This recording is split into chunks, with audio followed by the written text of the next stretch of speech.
Welcome to the lesson on singly linked lists. So far, our data has always lived in an array, where the items sit side by side in memory. In this lesson, we meet a new idea. Each item can sit anywhere in memory, and a pointer tells us where the next item is. This one change makes many edits much cheaper, and we will see exactly why. Let's start with a simple question. Why do we need linked lists at all? To answer it, we look at one small job that an array does very badly. This is what you will be able to do after this chapter. First, you can explain a layout that is not contiguous. That means the nodes may sit anywhere on the heap, joined only by the next pointer. Second, you can read one node byte by byte. You lay out its two fields, data and next, in memory with padding and a real address. Third, you can reason about the core operations. Those are traverse, search, insert at the head, at the end, or after a node, and delete, and you can say what each one costs. Two more goals, then the one idea behind them all. Fourth, you can move the pointers in the right order. The rule is simple. Link before you unlink and relink before you free. Fifth, you can write and free a list in C. You build each node with malloc, and you destroy the list with one matching free per node. One idea drives the whole chapter. Order comes from the next pointers, not from where the nodes sit in memory. This one choice makes structural edits cheap. It also costs us constant time indexing.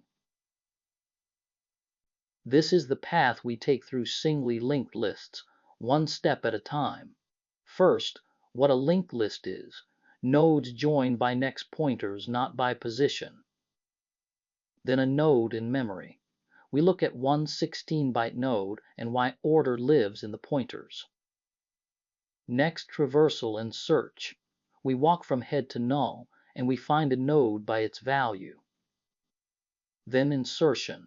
We add a node at the head at the end, and after a node we hold. After that, deletion. We relink past the node we want to remove, then we free it. Then complexity and pitfalls. We see what each operation costs, and the classic bugs in C. And last, arrays versus linked lists. We see where each one wins. Picture a music app. It holds its playlist in a fixed array, like the ones from Chapter 2. The songs sit back to back in memory. Here you see 5 songs at index 0 through 4 and one empty slot at the end. Now you want a brand new song to become track number 1. That is the new front of the list at index 0. But look, index 0 is already taken. The song 17 lives there at address 1000. The only free space is slot 5, way at the end at address 1020. It is empty, but it is the wrong place. We need room at the front, not at the back. So here is the problem. To make index 0 free, every song already in the array has to move first. The next slide shows exactly what that costs. Let's watch the front insert happen, one copy at a time. The array starts as 17, 42, 8, 99, 5, and one empty slot at the end. We want 30 at the front. The trick is to copy from the back, so we never overwrite a value we still need. First copy. A at index 5 becomes A at index 4. So the last slot now holds 5. Nothing was lost because that slot was empty before. Second copy. A at index 4 becomes A at index 3. Index 4 now holds 99. Third copy. A at index 3 becomes A at index 2. Index 3 now holds 8. Fourth copy. A at index 2 becomes A at index 1. Index 2 now holds 42. Fifth copy. A at index 1 becomes A at index 0. Index 1 now holds 17. Index 0 is now a free hole. Last, we write 30 into the hole at index 0. 5 elements move just to insert one.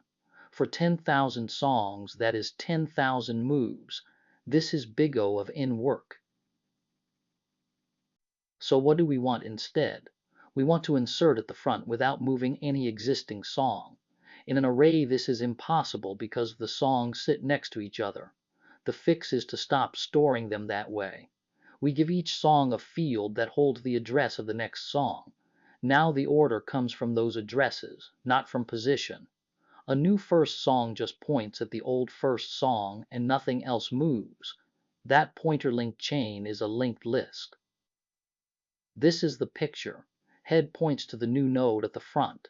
That new node's next field points to the old first node, and the chain continues down to null, the end. Notice it takes just 2 pointer writes in a fixed order. First, set the new nodes next to the old head.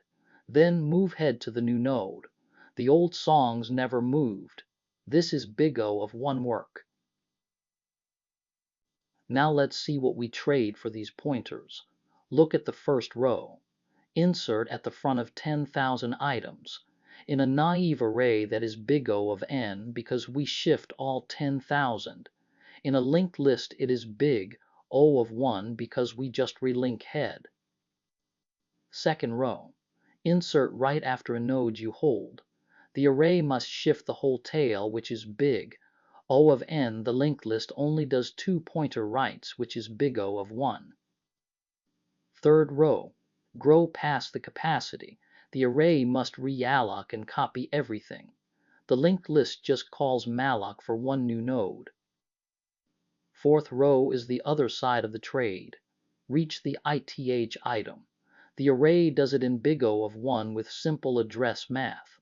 The linked list must walk the chain, which is big O of n, so we gain cheap structural edits by giving up constant time indexing. The rest of the chapter makes that trade concrete, address by address.